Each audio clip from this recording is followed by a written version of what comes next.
thing called life. Hope you're having yourselves a tremendous morning this morning. I know that I am, and Wake Up Call is proudly brought to you from the Cafe Kubal Studios, and you can see we fill our cup up right here on Wake Up Call.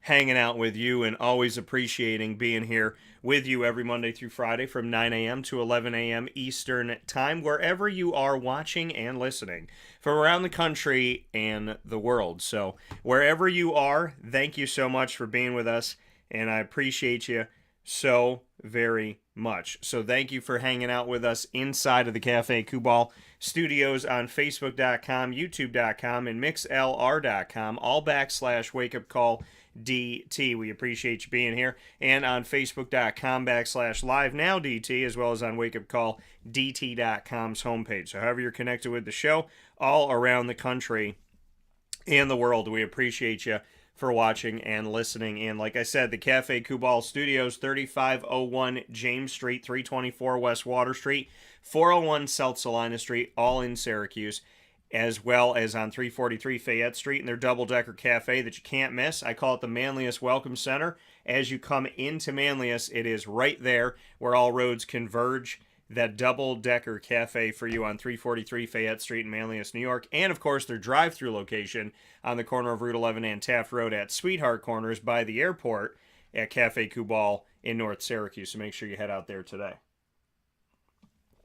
and fill your cup up right. Cafe Kubal. And if you're out of town, go to cafekubal.com. It's cafe, Kubal.com. So with that being said, awesome show set up for you inside of monpauspopcorn.com's What's Poppin'. We have our trio of segments that we always do on Fridays, starting everything off with the annoying moment of the week, AMOW, the annoying moment of the week, coming to you, proudly presented by Carvel DeWitt. I have genuinely, literally waited all week to bring you my annoying moment of the week. I feel like it happened like a month ago. I've had my annoying moments set up for you pretty much all week. There's a trio of them, and whenever I do more than one annoying moment, I call them scoops. So we have 3 scoops of the annoying moment of the week, proudly presented by Carvel DeWitt. The place to go to if you're having a rough day, a great day, or somewhere in between. Carvel DeWitt, that same great flavor, always there for you every season, including this season. So as it's cool outside, it doesn't change the fact that Carvel's ice cream cake is the best ice cream cake there is. I don't think there's any substitute in any way, shape, or form. On top of that, they have the Wake Up Call Sunday. On top of that, they have all of their seasonal favorites and great things for you to go in and try today. Head out to 4322 East Genesee Street in DeWitt, New York. It is what happy tastes like. Then we'll jump into LEAD, our topic for LEAD today, which is the acronym Learn, Evolve, Ad-lib, and Deliver. Our topic for today is getting rid of the toxins.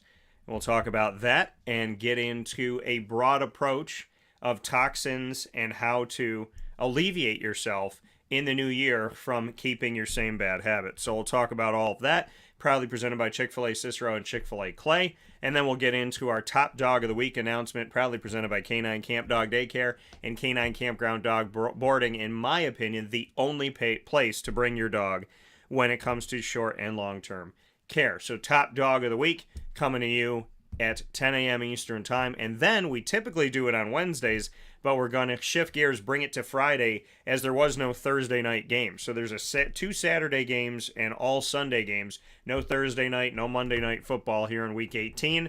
So we're going to bring you the Wildcat Sports Pub, proudly presenting the Fantasy Football Power Hour at around 10:15 a.m. this morning. And I'll give you my fantasy football advice here on a Friday, as opposed to our typical Wednesday. We're going to bring it to you here on Friday, and so we'll start a new video because, as you know, when it comes to fantasy football content, people need it instantaneously. So we're going to do the first 3 segments, the trio we always do on Friday. The annoying moment of the week, LEAD, and top dog will all come to you in the first video, and then we'll, for those of you on YouTube and Facebook, we'll start a new video for the Fantasy Football Power Hour. For those of you listening on internet streaming radio across the world on mixlr.com / wakeupcalldt and on wakeupcalldt.com's homepage, you're not going to hear anything different. We'll just continue on from where we are here in the broadcast, so you'll be able to keep on listening in. So with that being said, plenty of stuff coming up. Appreciate you being here. Thank you so much for it. Make sure that you join us on mixlr.com, youtube.com, and facebook.com, all /wakeupcalldt to weigh in and give us your thoughts as we go. If you have an annoying... A lot of great stuff coming up here on a TGIF. Our first Friday of January, first Friday of the new year, that means. So this is the first annoying moment of the week, the first lead, and the first top dog of the week of 2023. And we'll make sure that we make these count, as always. So with that being said, let's hop into the annoying moment of the week, proudly presented by Carvel DeWitt, 4322 East Genesee Street in DeWitt, New York. I have waited all week for this, folks. Here we go. Dan Tortora proudly brings you... Is that for real? Are you kidding me? The annoying moment of the week. I'm really honest. I don't know how to respond to this. Presented by Carvel DeWitt, 4322 East Genesee Street. It's what happy tastes like. You have to be that crazy. I guess so. The annoying moment of the week for this week, folks, it is a 3-scoop annoying moment. And what that means is I have 3 annoying moments to share with you folks. I have 3. Not 1, not 2, 3. So let's get into my annoying moments of the week. My first one that I will proudly bring to you has to do with food service. So let's talk about food. Let's get into the food world, okay? Now, there's a place that I went to, and they're not a sponsor. And, and I can't say that all of them are like this. This one was like this. So let's call the place Ripotle, okay? How about we call it Ripotle? You know what I'm talking about, but let's call it Ripotle.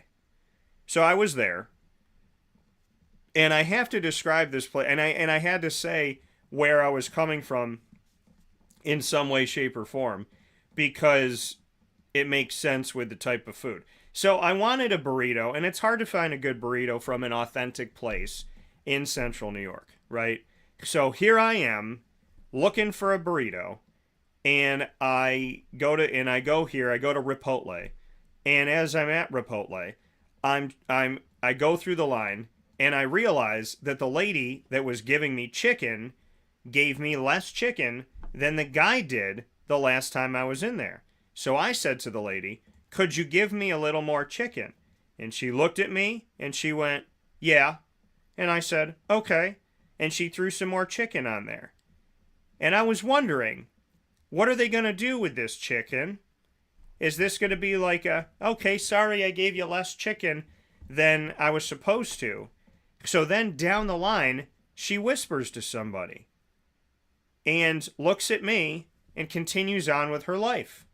When I get to the end, I've been charged for chicken and an extra almost $3 for extra meat. Now here's my issue. You gave me less meat than the lady gave me, or than the guy gave me when I was there a week ago. So you gave me less food. So all I asked you to do, now granted, she doesn't know how much that guy gave me. Maybe he gave me too much, whatever. But here's the thing. These things cost a lot of money. And not only do they cost a lot of money at Ripotle, but they cost more money now because so many places during COVID have been like, hey, screw the customer. We're going to charge you more money because we need to make more money because the food costs went up, right? Now, the place was already, in my opinion, overcharging for their burritos. Their burritos were outrageously more expensive than I think they should be, especially with the fact that it's not an authentic place. So, I go in there to get my burrito, and like I said, can I get some more chicken, knowing that she had skimped out on the chicken for me, and she says yes, presents me more chicken, and then whispers in somebody's ear down the line who looks at it, puts a C on it for chicken, And I've been in there enough to realize what they put on there. So I got chicken and I got guac. So they put the chicken C, then they put a giant circle around the C, which obviously means charge him more money. We've given him more chicken, even though it's the same amount of chicken around that he got from the last time he was in here. So let's charge this man more chicken, even though this is not what we charged him last time, and he didn't have to ask for extra chicken because we gave him a good amount of chicken last time. See, the thing that I don't like is it depends on who you get when you go to Chipotle. When you go into, and obviously I'm using a different name because because they're not a sponsor. So here's Chipotle, and I'm in Chipotle, and they gave me, every time you go in, you get a different amount of something, right? You go in one time, they got enough lettuce in your burrito to make a salad. You go in another time, and they skimp, and they put like 5 pieces of lettuce on there, and the lettuce is already in strips, and you're like, what is wrong with you? Then you go in one time, and they put cheese on there like you're I'm Italian. When we put cheese on, cheese is half of the dish. So they put the cheese on, and sometimes it's a little sprinkle of cheese. It's a little, dusting of cheese. Other times, they pop that cheese in there. They get a clump of cheese, throw it on, right? Then you get the guacamole person who's obviously sleeping at night reading the manual and tucking it under their pillow. And that person puts on the thing, goes, wow, that's way too much guacamole. Shift, take it off, scrape it off, put a little drip on, and there's a little tiny slab of guac on there. Other people, they plop that guacamole on like they're making the burrito for themselves. Because when they make the burritos for themselves, they don't skimp. I would imagine that they don't. That's my thought. I can't prove it, but I would venture to say that when the workers are making their own burritos, they're not putting little taste of guacamole. They're putting a whole thing of guacamole on there. So it depends on when you go. Some people put, like I went a time before, they put a little tiny bit of rice, some beans, tons of chicken. And then you go other times and they put a bunch of rice, they put a bunch of beans, less chicken. So I don't think I've ever gone to Chipotle back-to-back times where I can honestly tell you it was maybe one time it was similar, but most of the probably not. So you get more chicken this time than less chicken. Tons of lettuce, not a lot of lettuce. Lots of cheese, not so much cheese. Guacamole, not so much guacamole. There's never a time where you go to Chipotle where you get the same amount of food. So all I said to the lady that I've said about cheese and they haven't charged me extra before, said about lettuce and they haven't charged me extra before, is can you just give me some more chicken? Because obviously you didn't put a lot of chicken in here.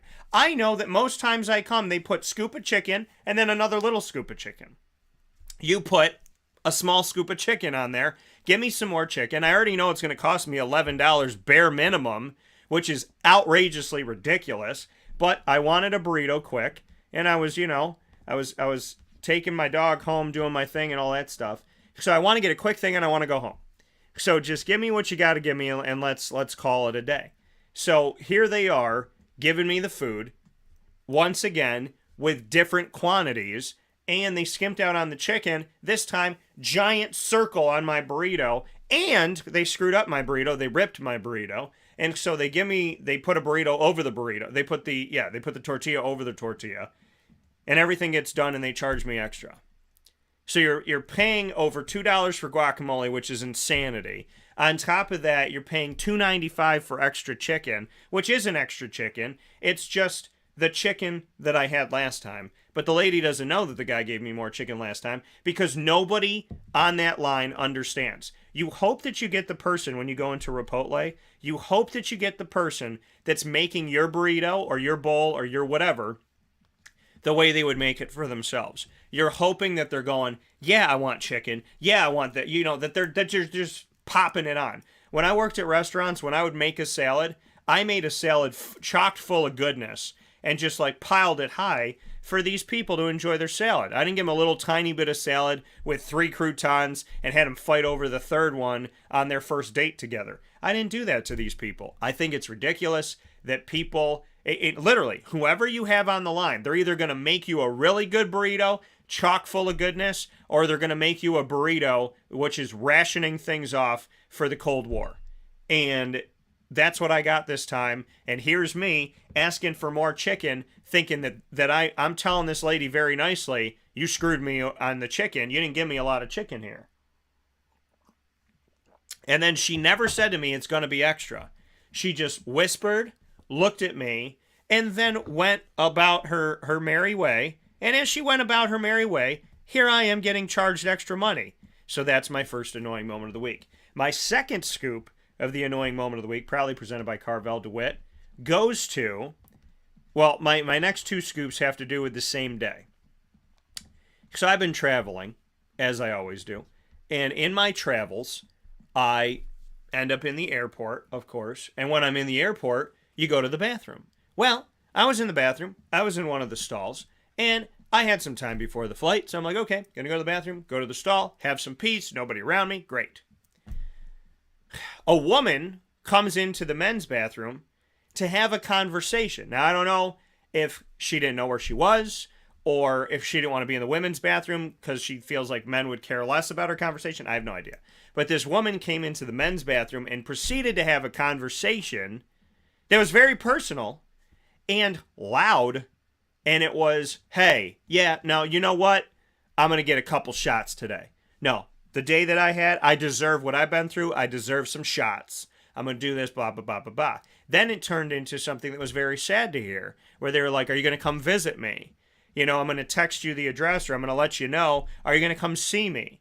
You know, because you haven't come, and are you going to come this time? Are you going to be able to make the flight this time? So now I'm feeling really bad for this woman, but I'm sitting here in the stall trying to go to the bathroom, listening to a woman have a very personal conversation on my side of the bathroom and just echoing through this thing. And I'm thinking to myself, this poor woman is obviously being ghosted by this person that they're talking to, but now I'm a part of it, and I feel like I need to leave the stall and say, lady, leave this dude.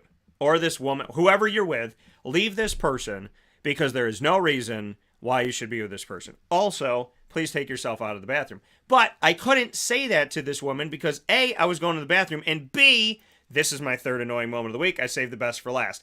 I'm in the bathroom, going to the bathroom in my stall. I feel like I'm in the bathroom by myself. I haven't heard anybody in the bathroom because when I first came in the bathroom, the woman wasn't talking and this wasn't happening. As I'm sitting in the bathroom, trying to go to the bathroom, I hear to my right,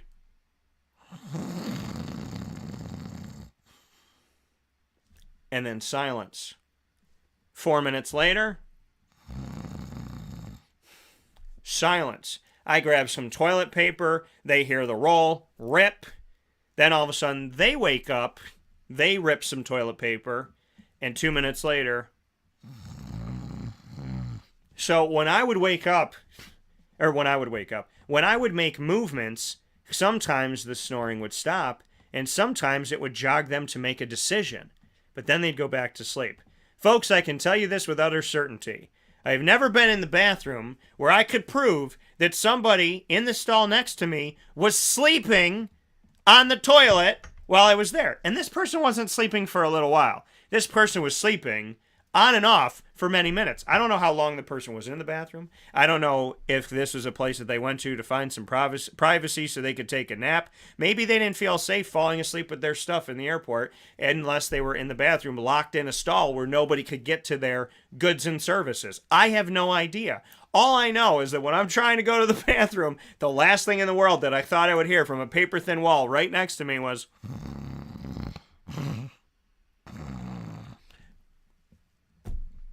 Somebody was snoring in the stall next to me while I was in the airport, while I was trying to go to the bathroom. So, those are my annoying moments of the week, folks. That is what I have for you this week.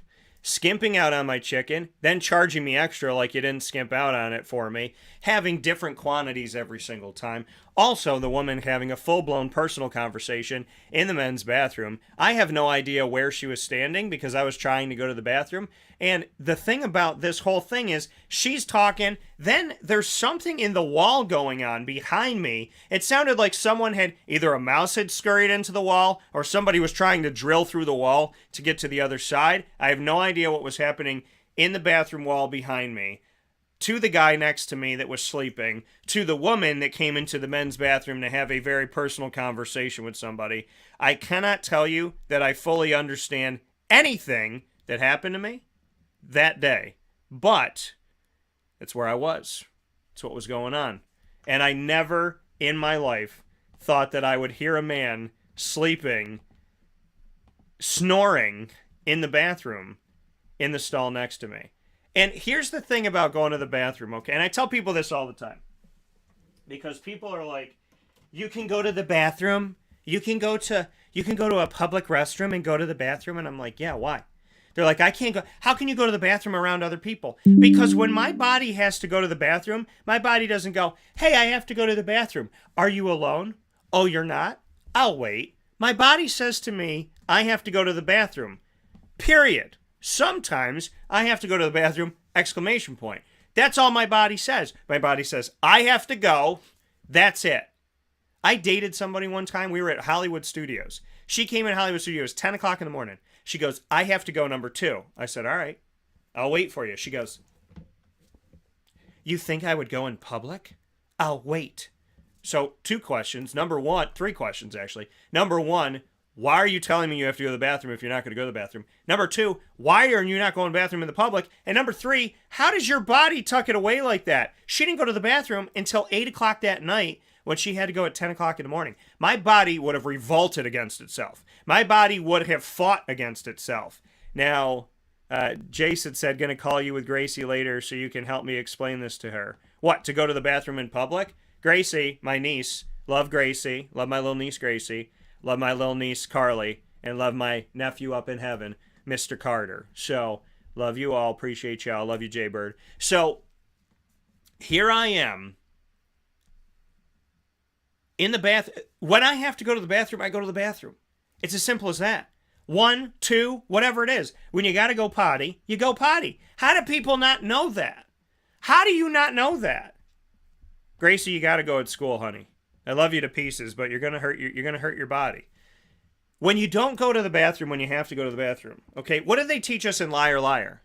They taught you that if you don't go number 1, that as a man, you can affect yourself from being able to perform intimately if you do not go to the bathroom when you have to go to the bathroom. It can affect your body. And they said, is that real? And he said, it has to be, because he couldn't lie that day. So, and then in other situations, number 2, if you don't go number 2, sometimes it gets people irritable. You don't want to eat. It gives you headaches. It gets you uncomfortable. When you have to go to the bathroom, you got to go to the bathroom. So I don't choose to go in these stalls and be around these people. People say this to me, Dan, how can you sit next to somebody that you don't know? Well, number 1, I'm not sitting next to them with an open door policy. Number 2, I don't want to go to the bathroom next to anybody. I don't want to.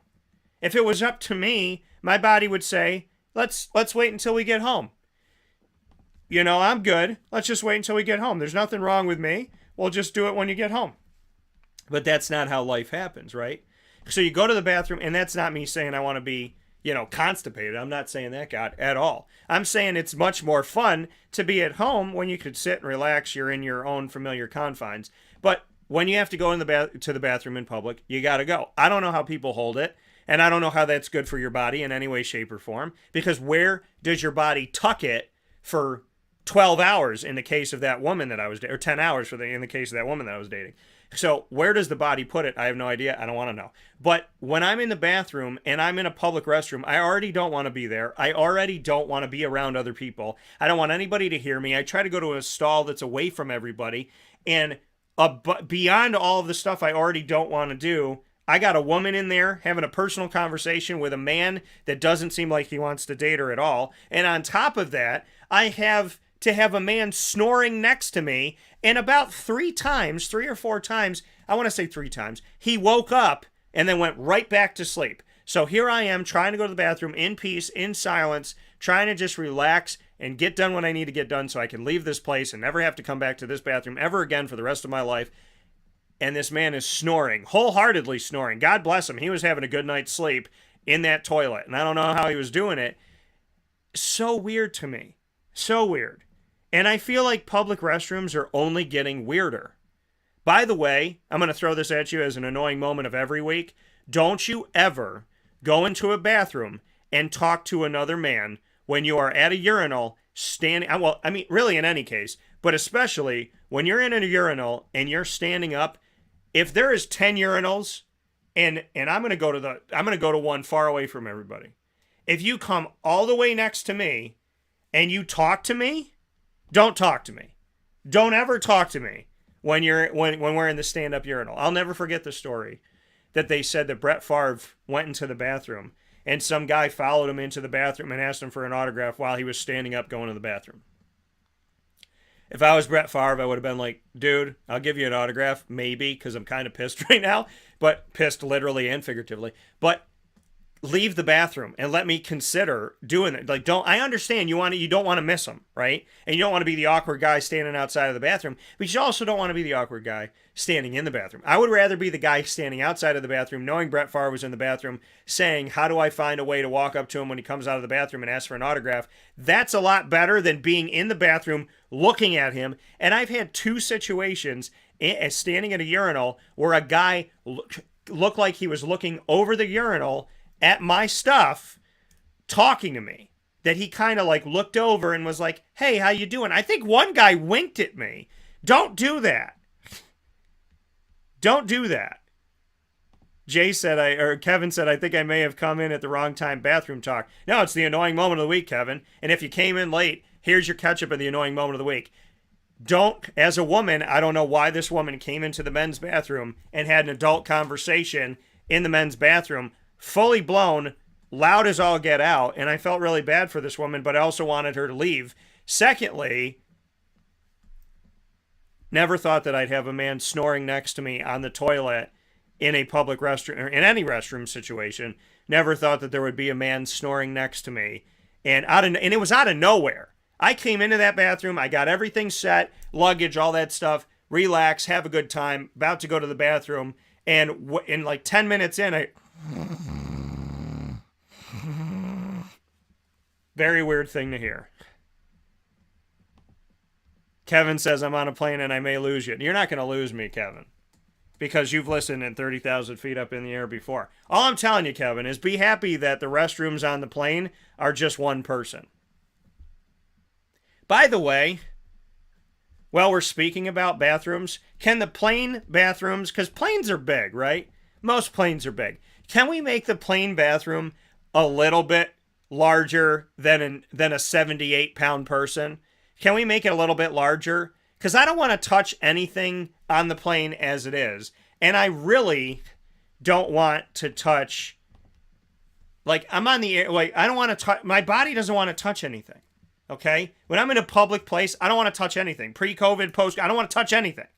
So here I am and I'm not a big dude, right? I have muscle. I consider myself to be in pretty good shape, and I continue to work on that. So here I am, enjoying my life, and I'm going about my life. So I go into and I don't want to go into the bathroom on a plane ever. I try my darndest to not have to go in there. But the thing about the bathroom plane is 2 things. Number 1, it's way too small. Okay? You're hitting something while you're turning. I don't know how anybody goes in there that's 200 pounds or more. I have no idea how you do it. God bless you. Second thing, if you go anything other than number 1 on the plane, I feel like everybody knows. Because when that door opens, the flight attendants always have to be right there. They're right here. When you're opening that door, they're right here. There's no air fresheners in there. There's nothing. I mean, there's that thing, like when you flush it down, there's that like blue goo, right, that goes down there, and that tries to help it out, and sometimes it does. But you can't go anything other than number 1 on the plane, because the whole world's going to know what you did in that plane. Because number 1, there might be somebody waiting to get in there. Number 2, the flight attendants are always having very personal whisper conversations right in front of where you're going to the bathroom. Again, why are people talking where you're going potty? I don't think that should. You can ask a kid and an adult. Nobody wants you to be talking while we're going to the bathroom. And while we're on the subject, as I said before, do not talk to me when I'm in the bathroom. Don't talk to me when I'm in the bathroom. Don't come over to me in a urinal and have a conversation with me when I'm in the bathroom. And really don't look over the urinal at me and smile and then have the conversation with me. Don't do that.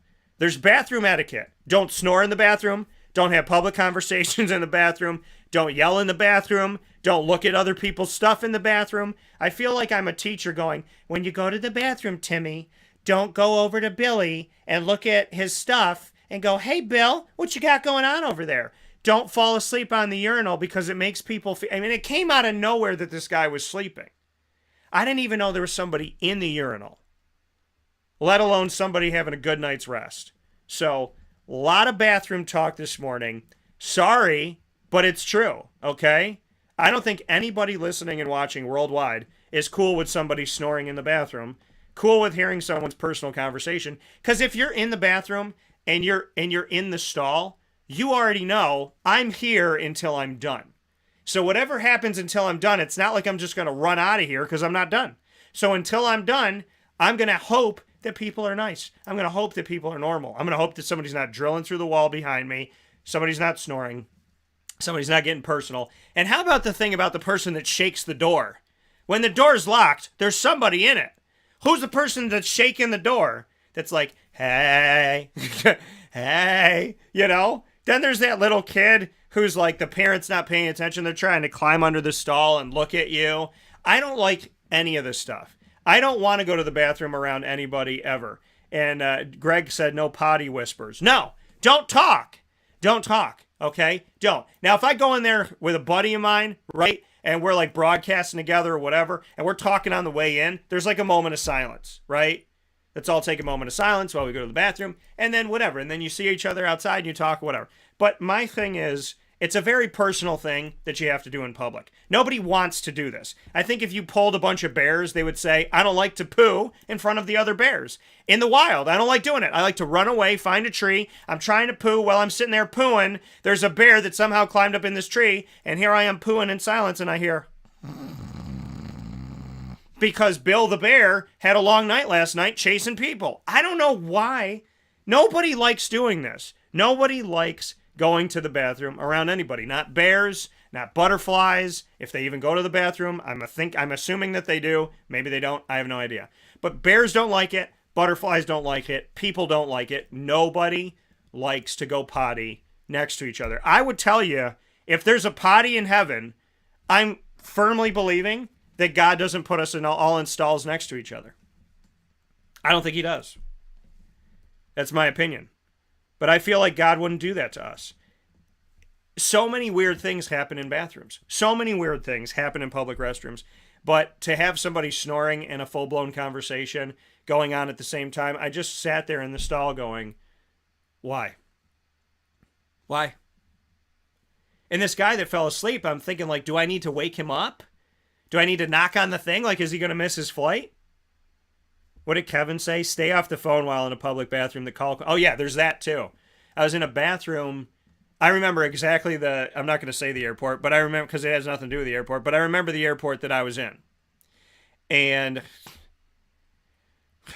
so here I am in the bathroom, and like I said, I know exactly the airport that I was in.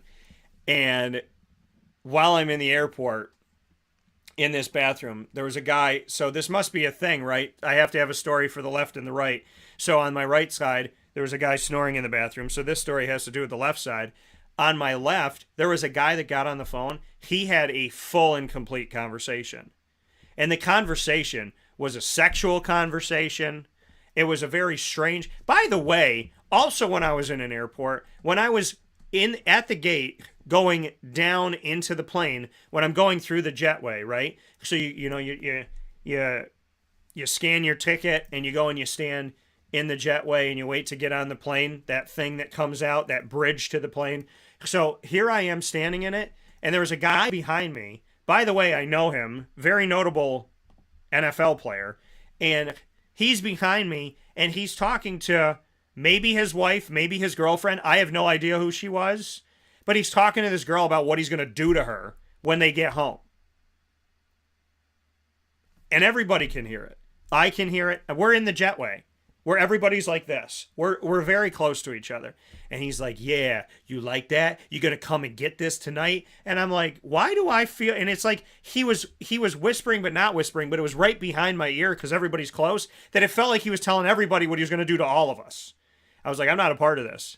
I don't want any part of this. I'm not going to be here for it. I'm not going to be around for it. Why are you talking to this woman about it? Then I turned around and he kind of smiled like, yeah, you like that. I don't like it. I don't know if she likes it. If she likes it, let her like it in private.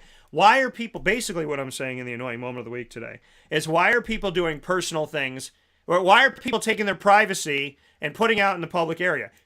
I don't want to know. I don't want to know what you're going to do to her later on. I don't want to know what's going on in this phone conversation. Please don't snore next to me, sir. Public restrooms and public places are already awkward enough. Because if you've realized anything about society, we thought that there was like 3 weird people in our neighborhood. What we realized is there's like 75, okay? During COVID, people apparently thought to themselves, I'm going to be exactly... So maybe people pre-COVID were like, you know what? I'm going to lock up my crazy, and I'm only going to show the people in my house how crazy I am. Then COVID happened, and when they let everybody outside, they're like, I'm going to show everybody how crazy I am all the time. I'm going to be my crazy self 24/7. All the time. Because for some odd reason, people seem to have gotten crazier. And is it that they've gotten crazier? Or is it that they don't care anymore who sees they're crazy? Because now it's like a normal thing to be a wackadoo in the bathroom. And by the way, if someone's going to the bathroom and there's only one bathroom in the restaurant, do not make that person feel bad for being in the bathroom because you have to go potty. I had that happen to me. I was at a deli. I came out of a 1-person bathroom and I had to go to the bathroom. And we were in a public place. We weren't staying anywhere. We had come to a comedy show. We were literally eating, going to the comedy show, and getting back in the car. So I was going to be in a public restroom no matter where I went. We weren't staying in a hotel. We weren't staying overnight. So I had to go to the bathroom in the deli. So I go to the bathroom in the deli. I don't want there to be one toilet in the deli. This guy's banging on the door, right? He's banging, he's talking, bang, bang, bang, bang, bang, banging, bang, bang, bang. And you know that somebody's in here. You know that I'm in here. When you checked the first time, you know that I'm in here. Now, unless you heard me snoring or thought maybe did somebody pass out on the toilet, I'm in here.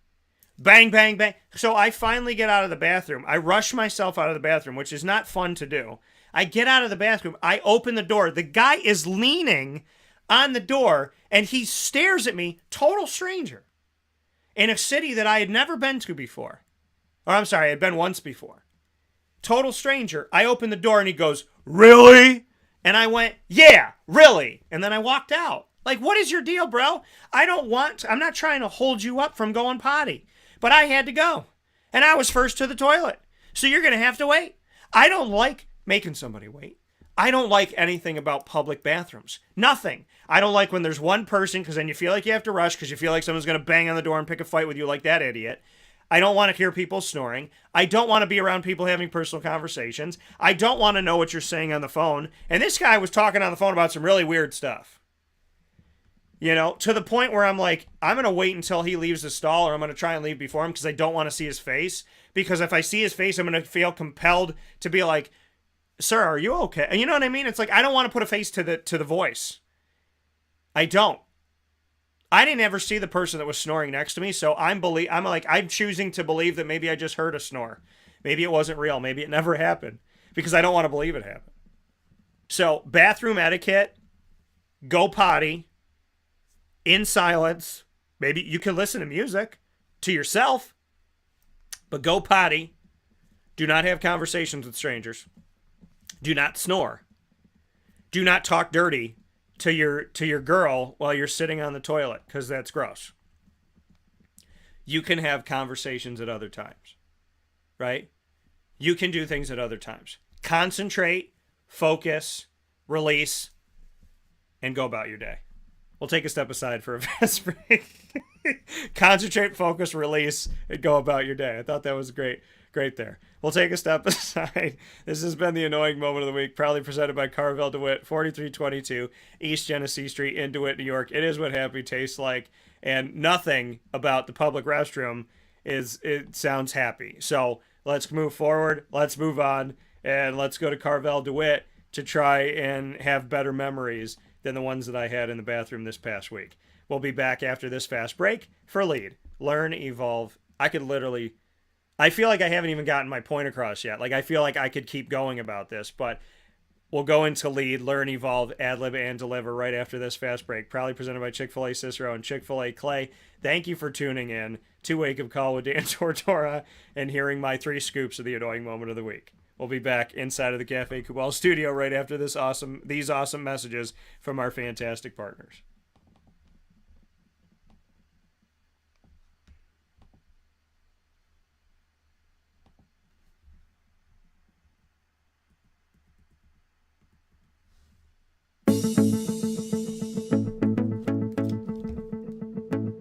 Avicoli's, located on the corner of Route 57 and Wetzel Road in Liverpool, New York, has been your trusted neighbor for decades. Located just steps from Liverpool High School, we're happy to have the Liverpool Warriors on-site, on-location broadcast at Avicoli's through Wake Up Call with Dan Tortora every single month, featuring student athletes, coaches, and administration throughout the year from Liverpool High School. Head out to Avicoli's today on the corner of Route 57 and Wetzel Road in Liverpool, New York, open Tuesday through Sunday for lunch, dinner, and drinks. We'd love to see you out there. And of course, you can call them at 315-622-5100 for takeout, delivery, and catering. That's 315-622-5100. And also find them on myavicolis.com. That's myavicollis.com.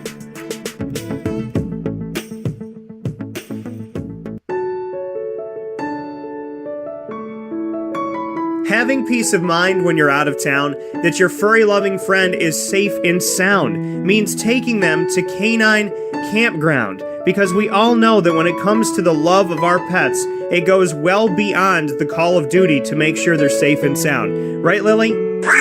So take a ride to 242 Johnson Street in East Syracuse, New York, and see Canine Kampground and where your dog will be staying in the classic cabin, the executive cabin, the grand cabin, or of course the luxury cabin, because if you know Lily, you know she loves luxury. Now you don't have to wait to the last minute to find a family member or a friend that'll take your dog for a few days. Call Canine Kampground at 315-299-4013. That's 315-299-4013. Their drop-off and pickup times are Monday through Sunday. Check K9Kampground.com for more information. That's the letter K, the number 9, and campground spelled with a K.com. K9Kampground.com. When you're going out of town, bring your dog to Canine Campground.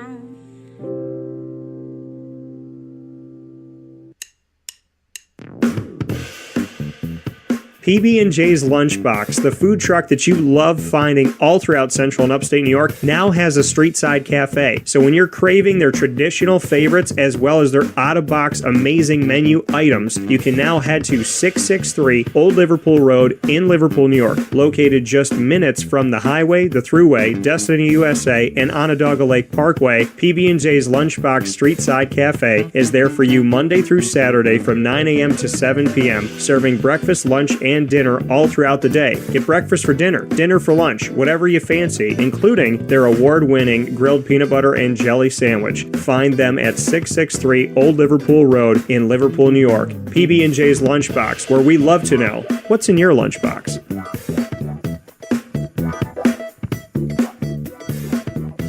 This is a special message from 317 at Montgomery restaurant owner Joel Carpenter. Open Tuesday through Saturday for your dining pleasure on 317 Montgomery Street in Syracuse, New York. We wanted to be a part of the resurgence of Syracuse. We saw a lot of money being put into bringing people back downtown and thought that, we'd like to be a part of that.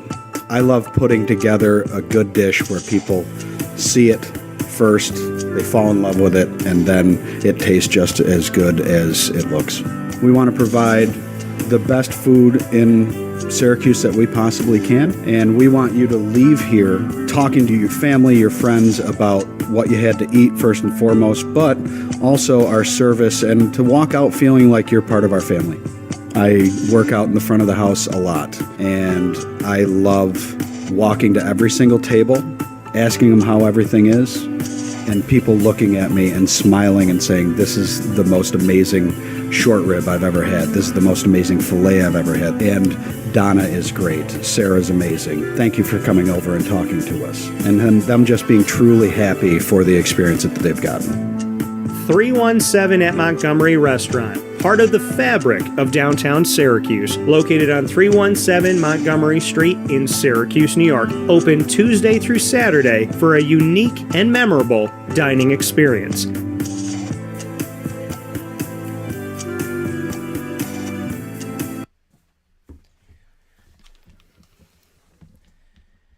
Welcome back here to Wake Up Call with Dan Tortora inside of the Cafe Kubal Studios, hanging out with you where sports meets that thing called life. And, of course, in these studios, we always have, and I'm doing this right now for us all, always have our Witty Wicks candles here in the studio and light them up during the show. And you can see this one is almost gone, my Ottoman Q. So I tried to save it for as long as I could. It has that caramel corn smell, which I love so very much, and it's just awesome. And we actually have the group of all four that you can get here, and it's all the seasons in Syracuse. They all have different scents.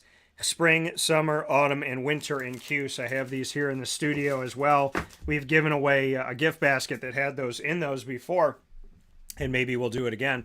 But here, Witty Wicks, the Autumn and Cuse candle. Love these candles so very much. Love all their candles. And just to let you know, once you're done with a Witty Wicks candle, you take in the glass holder.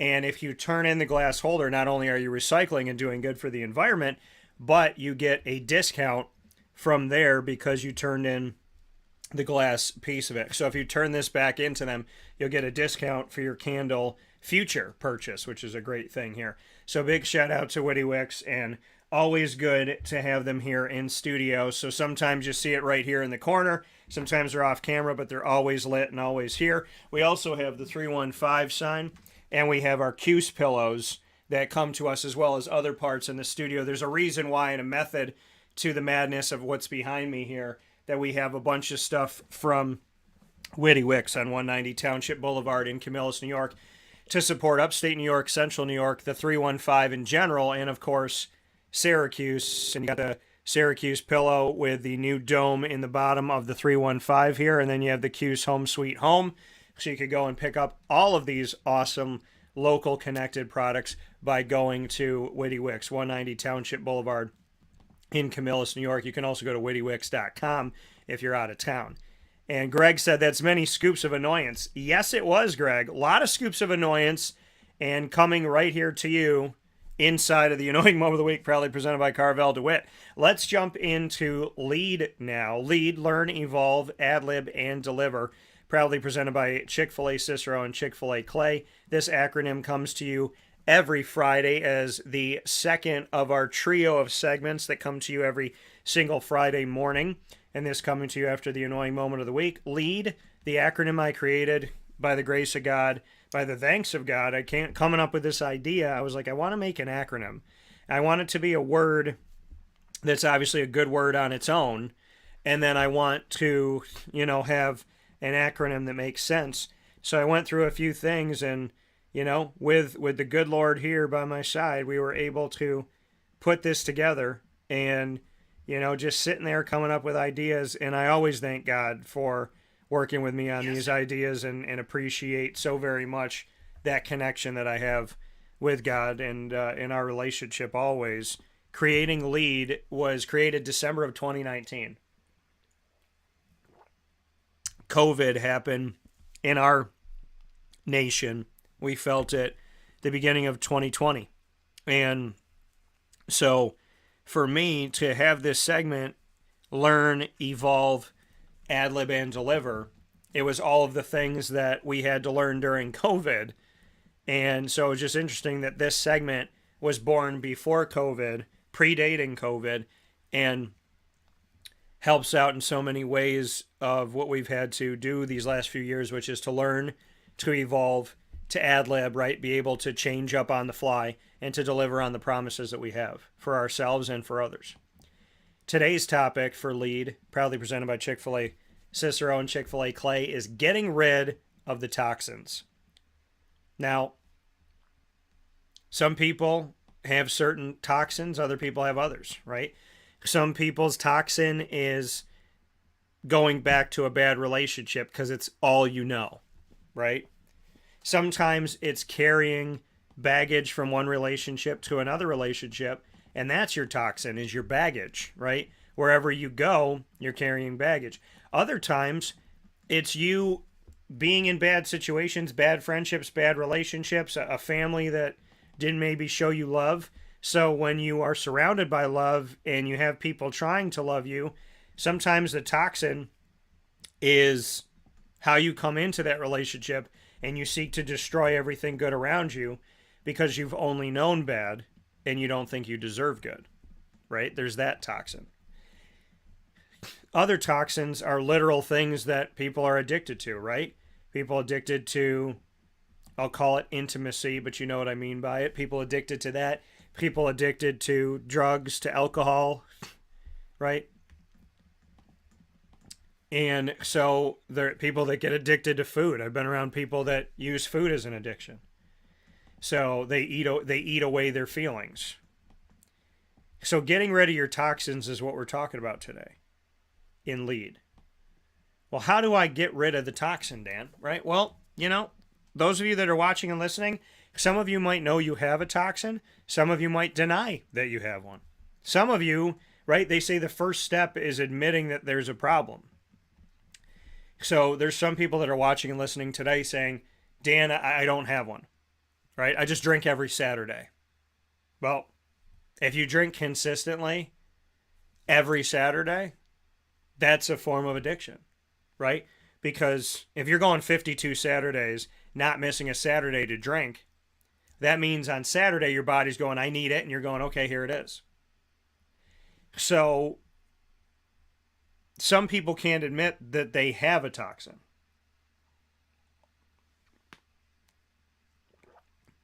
And I believe in potentially everybody's life, at some point there's a toxin, right? You, like I said, you run back to a relationship that's not healthy for you. You allow people to swear at you and yell at you and treat you a certain way. And when I say allow, you say, well, Dan, I can't control what they say and do. No, but you can control if you put yourself around it. Well, Dan, what if they're my parent? This, that, whatever. Well, in that situation, you know, I wouldn't suggest running away. I wouldn't suggest living in the street. But I would suggest trying to find somebody that you can trust that's not going to go back and tell your guardians or your parents that you're coming to them. And maybe they can help you. I feel terrible for people that are in a situation where it's your parent, because in those situations, it's hard to get out. But I believe that there's always a will. Where there's a will, there's a way. And I believe that God wouldn't just throw you in a dungeon and leave you there. You know, St. Daniel was thrown into a dungeon full of lions, and God tamed those lions as Daniel prayed, and not a single lion hurt a hair on his head. So I do believe that if God can tame lions, he can help you through your tough home environment. And I hope that he does before anything happens bad. In a lot of situations, all right, you don't have to be around. If somebody's your friend, you don't have to stay friends with them. Right? If you're dating somebody, you don't have to stay with them. Now there's people that say, well, what if they threaten to kill me? You know, there's those extreme situations of they tell me if I ever left, they're going to do this. If I ever left, they're going to do that. I have a kid with them. They told me they're going to do this.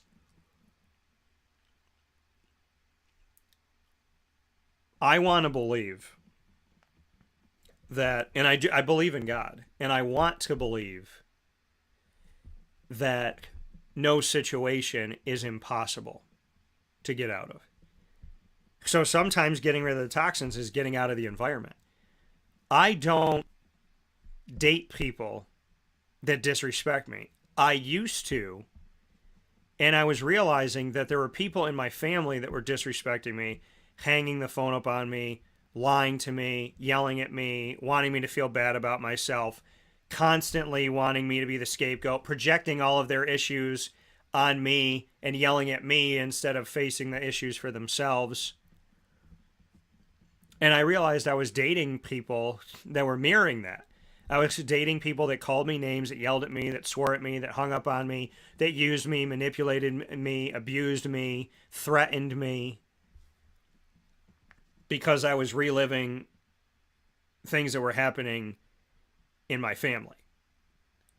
And realizing that, and I'm not saying it happens overnight, it took me a while, realizing that you have to, once you realize it, it's like, okay, now you have to stop it. So, and how do you stop it? Well, for me, it was two things. I'm not going to bring people into my life and date people that are going to treat me that way, but I'm also not going to let that person in my family treat me that way anymore. Because if I'm not going to date women that do that, but I'm still going to allow it in my family life, I'm still kind of dating those women because I'm still allowing it, right? It doesn't matter where toxin comes from. Toxin is toxin. Poison is poison. So if you say, well, I don't date any girls anymore that do that. I don't date any guys anymore that do that. I don't surround myself with any friends that do that. Yeah, but are you still surrounding yourself with a family member that does it? Or vice versa, right? My family doesn't do it, but my friends do it. Or I'm not dating people that do it anymore, but I'm around friends that are bringing this toxic into my life. When you get rid of the toxins, you have to get rid of the toxins. And what I mean by that is you need to peacefully walk away from a family member, from a friend, from a stranger, from a girlfriend or a boyfriend or husband, wife, whatever. You need to get away from the toxin, because what I realized in my life was stopping dating people that were doing these things to me was not good enough, because I was saying, well, I've gotten all the poison out of my life, but I really didn't, because I still had that family member in my life that was creating those poisons. So I was going, okay, well, I'm not dealing with it from an ex-girlfriend anymore or a current girlfriend, but I am dealing with it from a family member now. And so I'm still dealing with it. Stress is stress. Poison is poison. And it's not good enough to say, well, I got rid of 5 people in my life. And when I say get rid of, I just mean walk away. I don't mean hurt anybody. So I got rid of 5 people in my life that caused these issues.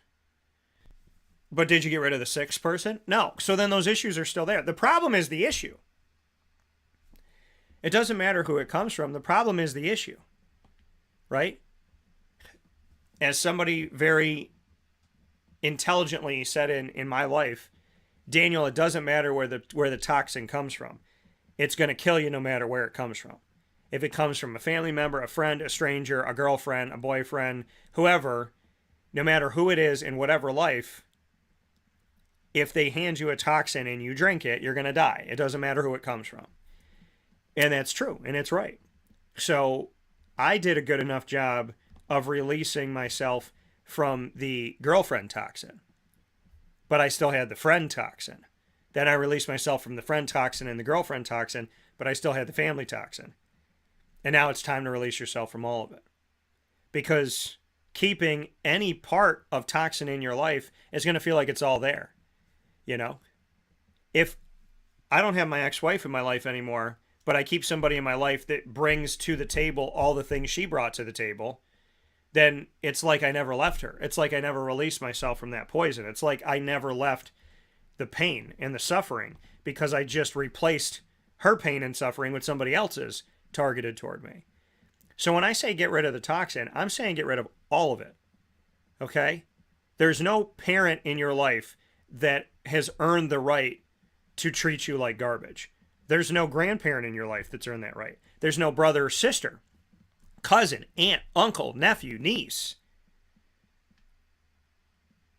husband, wife, fiance, girlfriend, boyfriend, friend, best friend, stranger, employee, employer. There's nobody in your life that's earned the right to dismantle you, disrupt you, abuse you, and hurt you. Nobody. So when I say get rid of the toxin, sometimes that's me telling you stop drinking. Sometimes it's me telling you stop doing drugs. Sometimes it's me telling you look for the right things in relationships and not the superficial things. Sometimes it's me telling you there's a person in your life that you really need to walk away from. Everybody that's listening today can probably point to something that's a toxin in their life, either that they've put in or somebody else has put into their life. But here's the thing. It is your life, not theirs.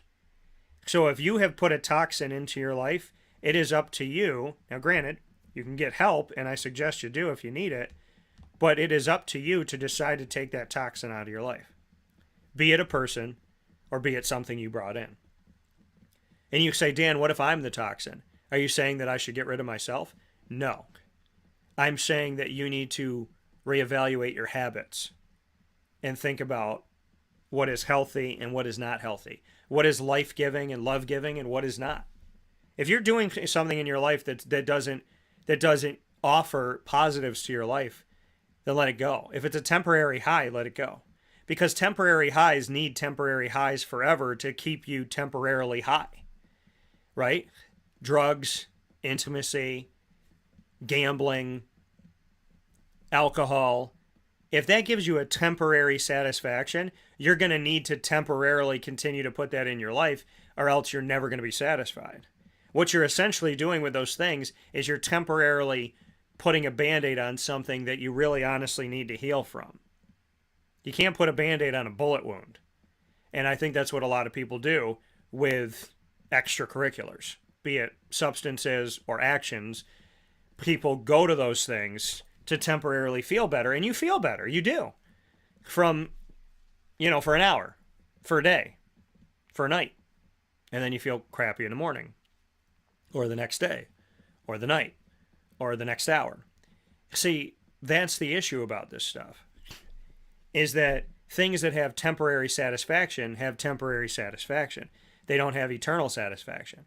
The only way to truly be happy is to work on yourself. The only way to truly be at peace is to work on yourself. The only way to truly know yourself is to work on yourself. The only way to truly get rid of a bad habit is to work on yourself. The only way to heal is to work on yourself. Extracurriculars are not going to heal you. And I've met, unfortunately, a ton of people that are not healed, are not at peace, and are not happy. They just do things in the moment that feel good at the time, and eventually they fall right back into their sadness, their pain, their depression, their disruption. And if you stick around them long enough, their pain, their disruption, their depression becomes yours. Their disruption becomes yours.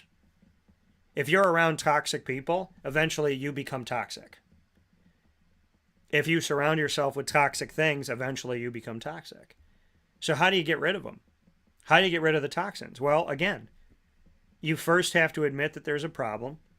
Once you admit that there's a problem, you have to be willing to work on that problem. If you don't know how to work on that problem, you have to be willing and humble yourself to seek help.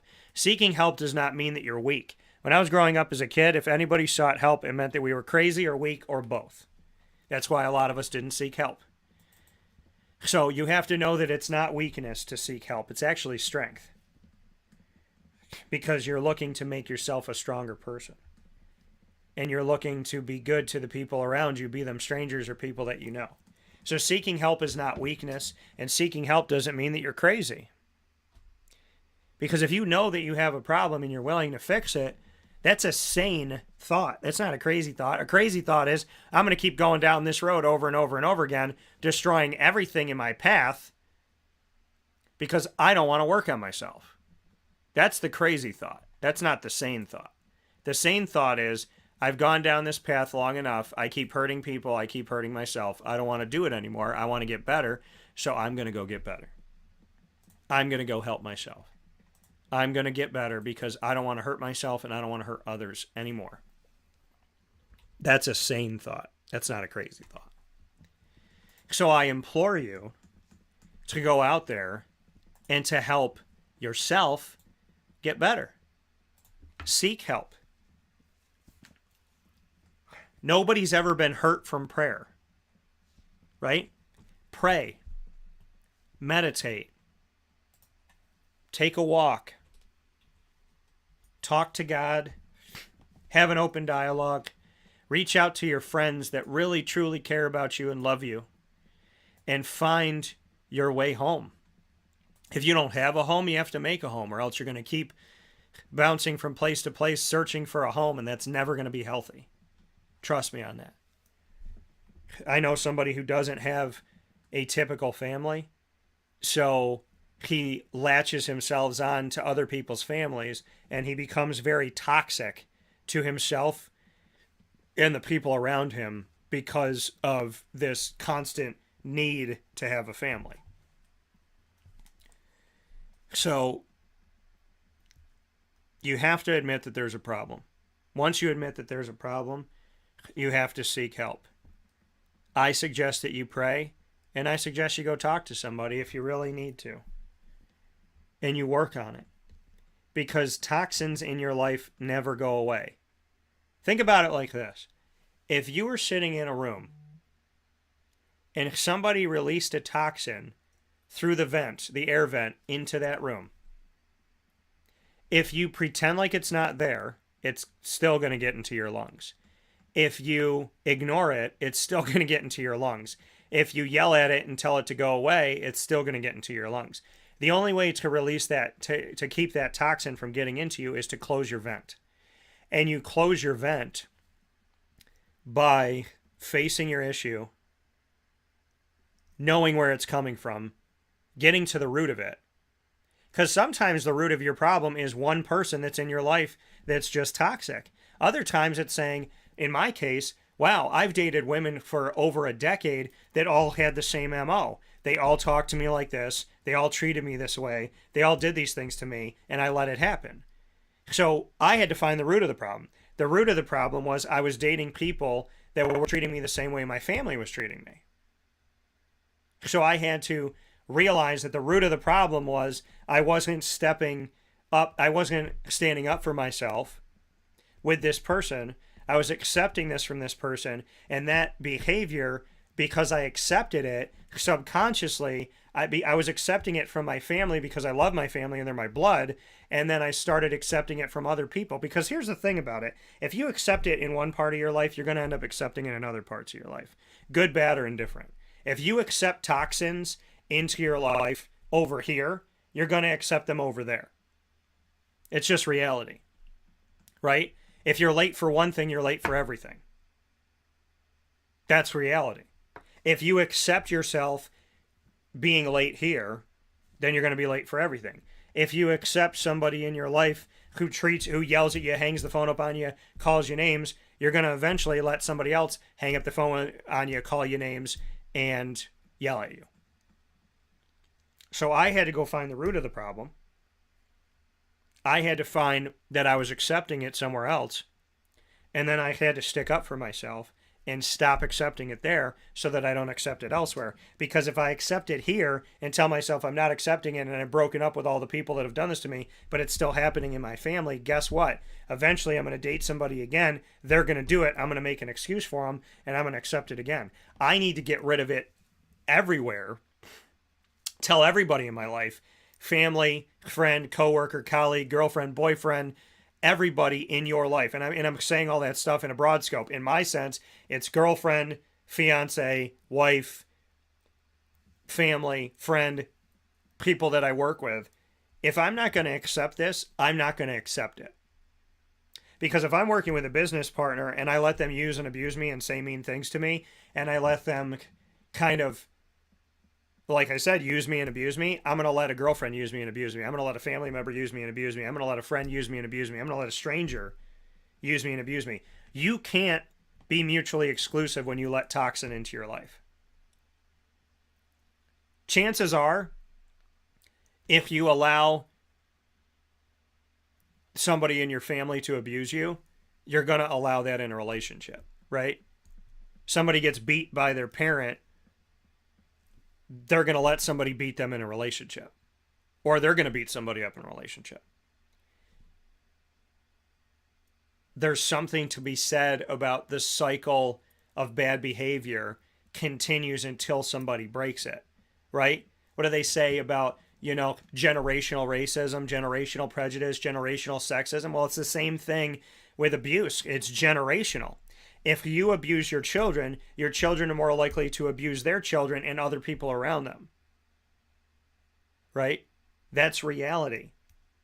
So It's not good enough to say, well, Dan, I'm going to get rid of my friends that are abusive, but I'm going to let my mom do it.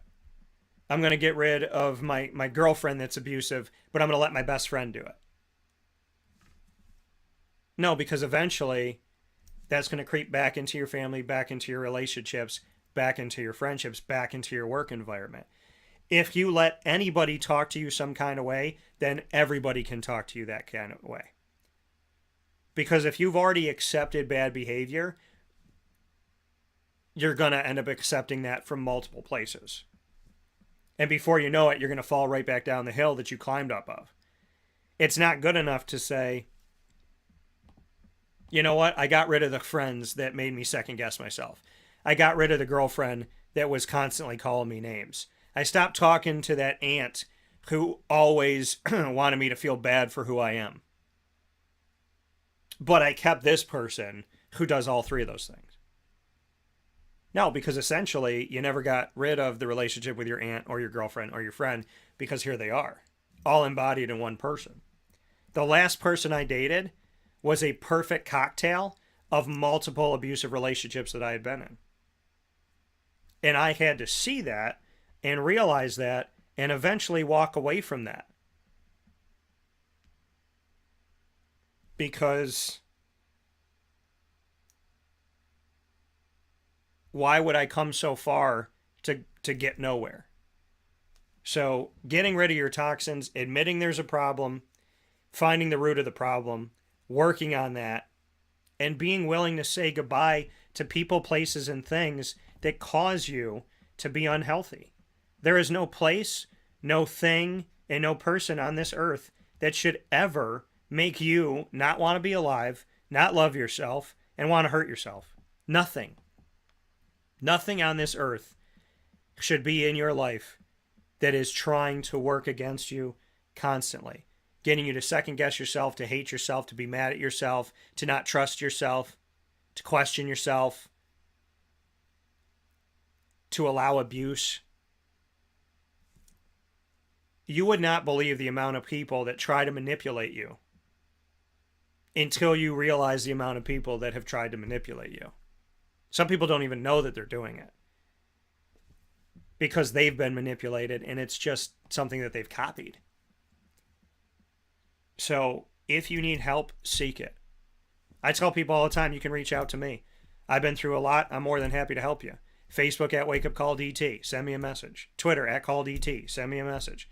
Instagram at WakeUpCall_DT. Send me a message.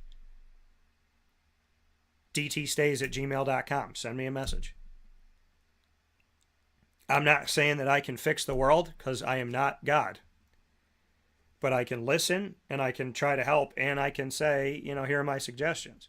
Nobody should have to go through life alone, and nobody should have to feel like they're trapped in the situation that they're in, because any type of toxic is enough. And like I said, I learned in my life very recently that I had gotten rid of every toxic relationship that I had in my life except for one. And that one toxic relationship was that being in my life made me feel like I didn't get rid of any of the other ones. It made me feel like the ghosts of all these past relationships were still there.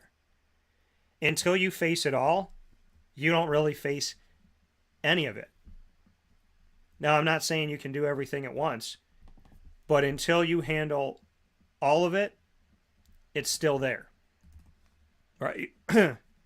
If you're in that room and there's a toxin released into the air and there's 3 vents, if you close 2 of them, you're still going to die. You have to close all 3. And it's not easy to say goodbye in relationships. It's not easy to take a break in relationships.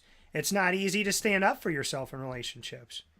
But unless you stand up for yourself 24/7, you're not really standing up for yourself. Unless you fight against the toxins all the time, you're not really doing it any of the time. Because anybody will tell you that's been a part of any negative thing in their life, if you only spend part of your time being healthy, you're never really truly healthy. You're always getting sick again. Right? You can't drink water and not sleep. You're going to get sick. You can't sleep and not drink water. You can't sleep and not exercise, right? There's not mutually exclusive things and say you're going to stay healthy. If you want to stay healthy, you have to do healthy things all the time. I only get blackout drunk every Tuesday, Dan. Well, then you're still getting blackout drunk. You're still attacking your liver. You're still attacking your brain. You're still attacking your body. You're still attacking the people that love you. And when you're blackout drunk, somebody has to take care of you, and you're putting yourself in a harmful situation every single Tuesday. Yeah, but I'm not doing it the other 6 days of the week. But you're still doing it. That's like somebody telling you, I only cheat on you on Saturdays. You should feel lucky that I don't cheat on you any other day of the week. You wouldn't accept that in your life, I would hope. So why would you accept in your life saying, well, I've worked on 9 of my problems, but I left the 10th one there? Then you still got problems. I'm not saying you can figure everything out once again in a day. But it is never going to be a good life, a healthy life, and a prosperous life, and a peaceful life for you unless you work on all of your issues, all of the places where they're coming from. And if you ask somebody to stop hurting you and they say no, then that is your answer, people. That is your answer. When somebody tells you who they are, believe them. If you say, please don't hang up on me, and they hang up on you again, stop calling them back. If you tell somebody, don't call me names, and they call you a name, step away. It's the hand in the cookie jar approach. If you tell somebody, don't put your hand in my cookie jar, because if you put your hand in my cookie jar, there's going to be a punishment.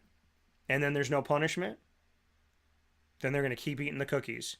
And they're going to get to a point where they eat the cookies and laugh at you right in front of your face while they're eating the cookies, chocolate all over their mouth, crumbs falling into their beard and down on the floor. And they're not cleaning up those crumbs, by the way. If you want to get rid of the toxins, you have to commit to doing that every day. And if you have people that really love you, that are hurting you, they'll get better. If they don't get better,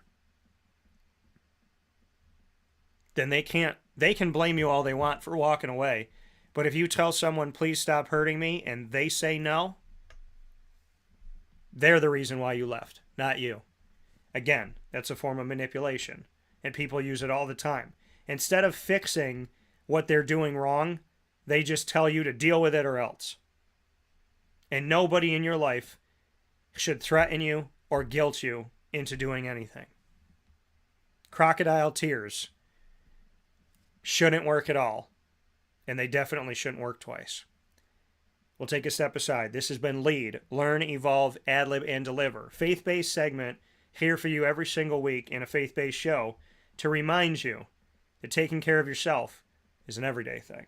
And being good to yourself and to others is not a sometimes deal. It's an all-the-time lifestyle. Learn, evolve, ad-lib, and deliver. Be good to each other and be good to yourself. Proudly presented by Chick-fil-A Cicero and Chick-fil-A Clay. We'll take a step aside. We're a little behind today, but we had messages to share. The top dog of the week comes up next, right after this fast break.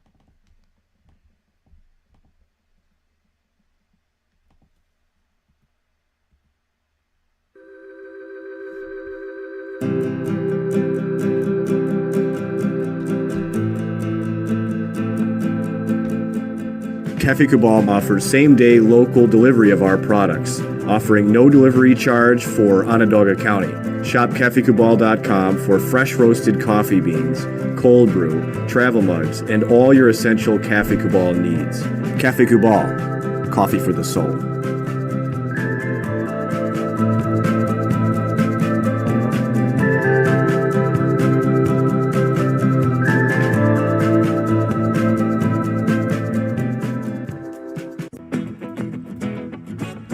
Hi, this is Amy from Mother's Cupboard, home of the whole frittata. We are open daily 6 a.m. to 1:30 p.m. For takeout orders, call 315-432-0942 and tune in to Wake Up Call with Dan Tortora for our monthly food challenge and try our Wake Up Call signature menu item available 7 days a week.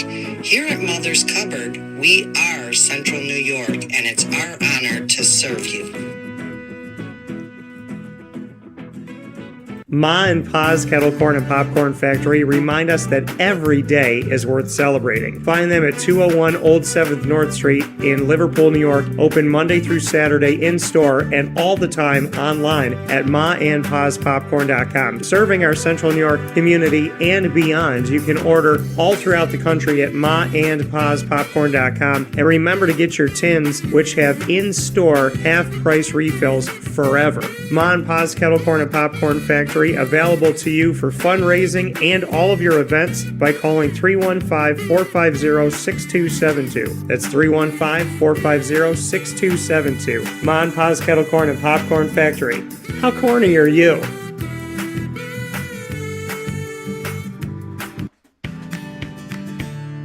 Witty Wicks Candles and Gift Shop, Township 5 Camillus, where you will find handcrafted all-natural soy wax candles over 60 cents to freshen up your home.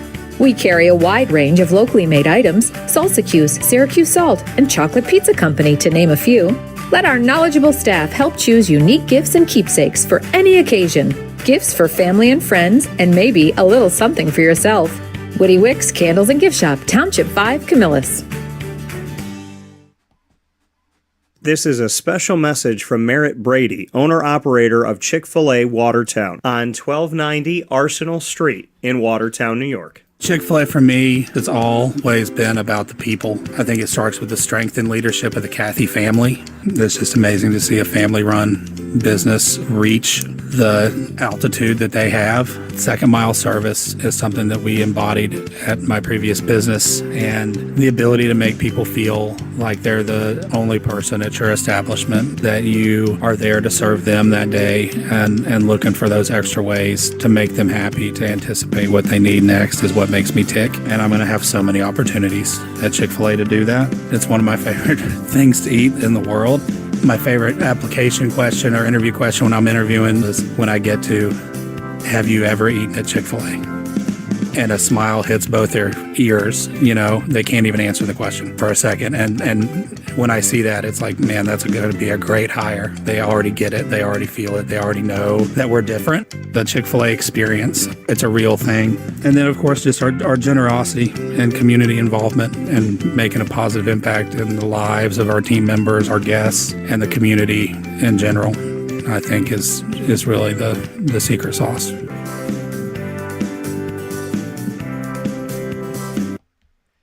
Welcome back here to Wake Up Call with Dan Tortora inside of the Cafe Kubal Studios, hanging out with you where sports meets that thing called life. Always appreciate being here with you every Monday through Friday from 9 a.m. to 11 a.m.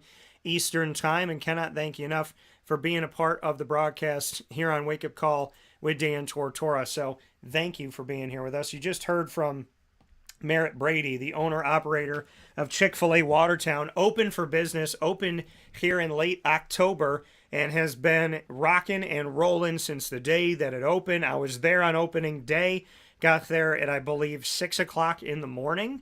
And so right now, actually, I got there before 6 o'clock because I was there for the opening. So a big shout out and big thanks to the wonderful people at Chick-fil-A Watertown, which is right off the highway up in Watertown. You can't miss it. And definitely make your way out to Chick-fil-A Watertown in the North Country.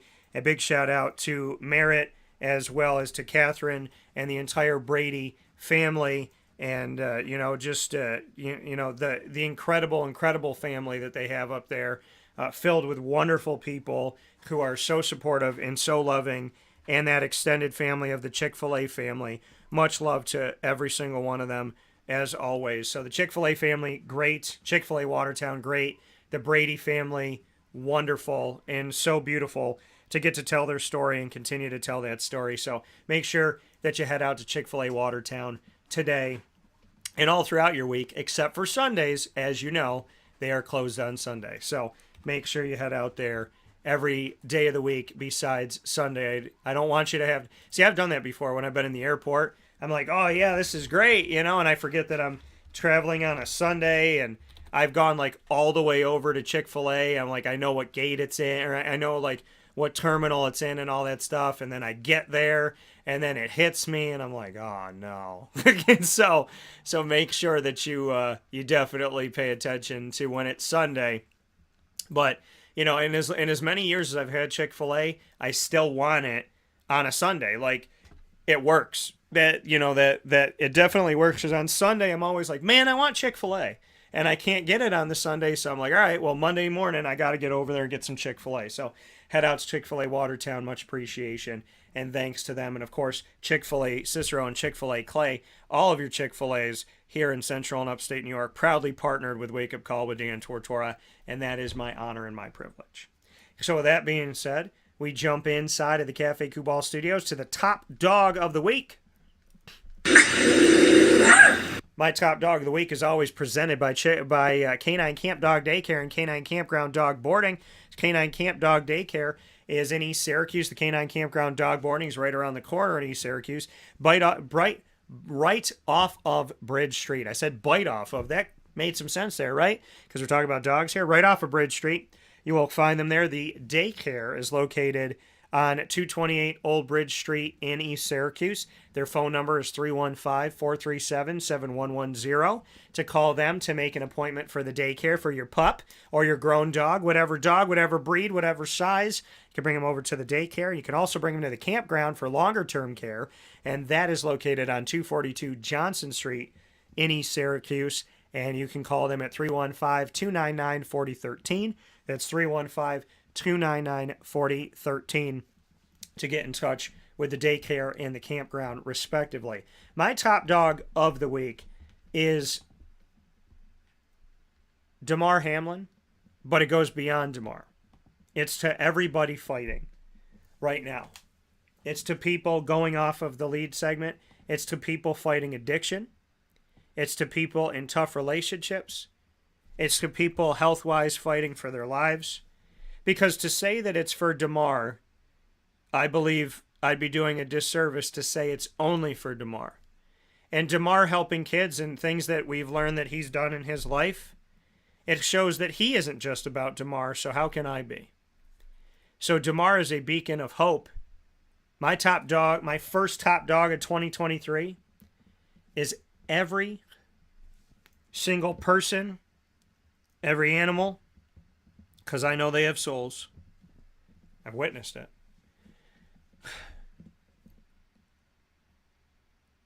My top dog of the week goes to everybody fighting. Because Damar Hamlin's in a hospital, right? So as he fights for his life, there's a lot of people fighting for their lives in that hospital. There's babies. There's men. There's women.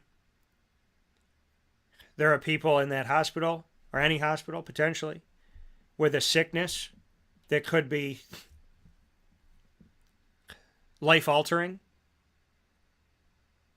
permanent, life-threatening. There could be people in there with something that's going to go away. There's people with breathing issues, heart issues, brain issues, dementia, Alzheimer's. And even worse, there's people that are suffering from things that don't have a hospital to go to, don't have anybody to take them. And even if they went to that hospital, they don't have the proper care at that hospital. They don't have good medicine and good doctors. They don't have somebody who maybe even knows what they're doing. So today, folks, my top dog of the week is Damar Hamlin and everybody else. Because as Damar fights for his life, Damar reminds me that many people are. I had to get an MRI of my brain, my entire head this week. And I didn't know what the results were going to be. Because the way I've been feeling has been off. I've just felt off. And I didn't know what they were going to say. To find out It's nothing life-threatening. It's not cancerous. It's not malignant. That I do have stuff going on with inflammation and infection and things that have bothered my sinuses for a long time, but that none of it was sitting here telling me, hey, you have this many whatever to live, or you have this going on with you. When you don't know what's going on with you, your mind goes to a lot of places. So as I heard good news today, or yesterday, I pray that I continue to hear good news, but I pray that everybody gets to hear good news. It would be wrong for me to say, well, I'm okay, so that's all that matters. It would be wrong of me to say, well, DeMar's okay, so that's all that matters. What I would love to hear is DeMar's okay, Joe's okay, Betty's okay, Steve's okay, Sam's okay, Jimmer's okay, Stacy's okay, Nan's okay. You're okay, I'm okay. Because if you're like me, when you get good news from the doctor and you find out that you're okay, that it's treatable, that you're going to be okay, that it's a calm response when they call you to tell you what your MRI showed. You know what I think about? I think about all the other people that are waiting for their MRI results. You know, I brought Lillian to the vet a few months back, and I came out, and Lily and I were totally fine. My little babe was okay. She's healthy. She's doing well. And as I got in my car, and I was so happy, and I was like, what do you want to do for the rest of the day? I saw a couple walk out with no animal, crying. And I sat there, and I prayed. Because, yeah, it's great that Lily and I are going home. But if you're like me, you pray that everybody gets to go home with their loved ones. You pray that nobody drops your dog off or cat off or bird off or whatever off for the last time. You pray that people aren't going to the nursing home to say goodbye to their family, but to say, hey, we're going to get you out of here soon. You're going to come home. See, to me, I don't pray for myself. I pray for everybody. So when I pray for DeMar, I also pray for the person that doesn't have the publicity around them. DeMar's going to get, I would imagine, the best care out there because the entire world's watching. But what about Joe, 3 doors down from DeMar? Is he going to get the best care? What about Samantha on the other floor of that hospital? Is she going to get the best care? Because I want 100% of people to get the best care. You know? If Madonna goes to the hospital, I would imagine that she's got the money and the resources to get the best care. But what about the woman that's next to her that doesn't have the money, doesn't have the insurance, and doesn't have the clout? Is she going to get taken care of? It is a blessing that there are professionals that take care of DeMar Hamlin. And I feel, and I don't know DeMar personally, but I would imagine if DeMar was sitting here right next to me this morning, he would say, I want the best care, but I also want everybody else to have it. If I knew I was getting the best doctor in the hospital to work on me, but I knew the lady next to me wasn't getting the best doctor, I would tell him to go to her first. Because I couldn't live with myself knowing that I got this really unfair treatment and somebody else is just left there. See, I'm not the type of person that can say, thank God someone took care of me. I'm the type of person that says, thank you, God, for taking care of me. Can you please take care of everybody?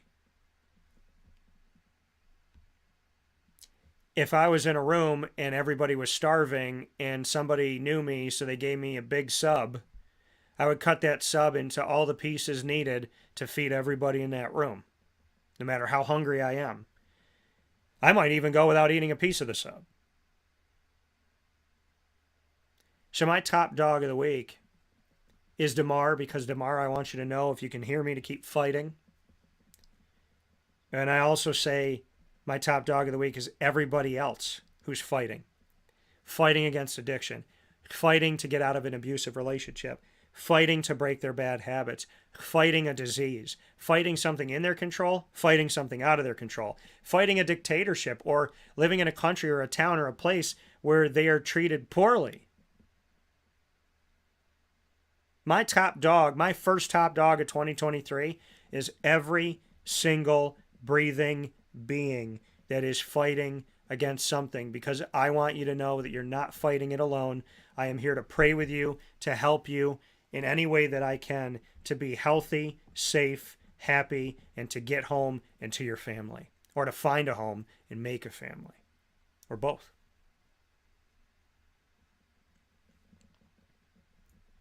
I'm praying for everybody that needs a prayer today.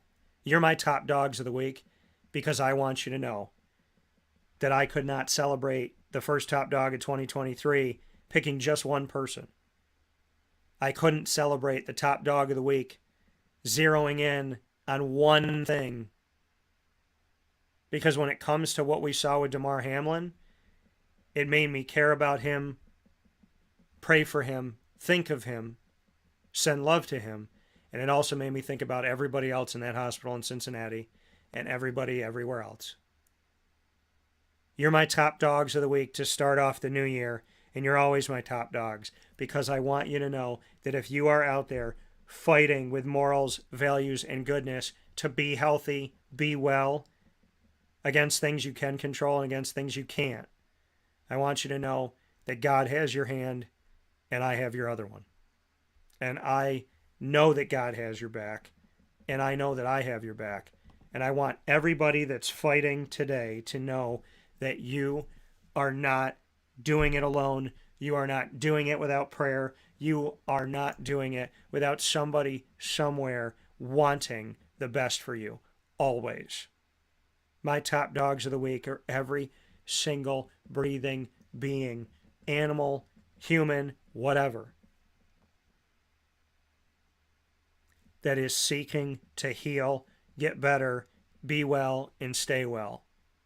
I pray that God's healing power is on Damar Hamlin and everybody else, because this world needs a whole lot of healing, not some of it. God bless you all. God bless you all. We'll take a step aside. This has been the Top Dog of the Week, proudly presented by Canine Camp Dog Daycare and Canine Kampground Dog Boarding. And a big thanks to Lily and Canine Camp Dog Daycare on 228 Old Bridge Street. You can call them at 315-437-7110 to make an appointment. And a big thanks to Canine Kampground Dog Boarding on 242 Johnson Street in East Syracuse. You can call them to make an appointment at 315-299-4013. God bless you all. My top dogs of the week. Everybody that's fighting to have a good, healthy, prosperous life that bears much fruit. My prayer is for everyone. Because as you learn in past segments this morning, it's not about doing it right in one place. It's about doing it right everywhere. And I want Damar Hamlin to be healthy 100%, to never have any issues again, and to live a full and complete life that just got started. And I want the same thing for you and I. God bless. And we're actually going to end this video and start a new one because we're going to get into the Fantasy Football Power Hour. So this is actually the perfect time to do that. So we're going to end this video, start a new one on Wake Up Call with Dan Tortora, where sports meets that thing called life. So if you're here with us on Facebook and YouTube, we're going to end this and we'll start a new video. For those of you that are on MixLR, we're going to stay with you and Wake Up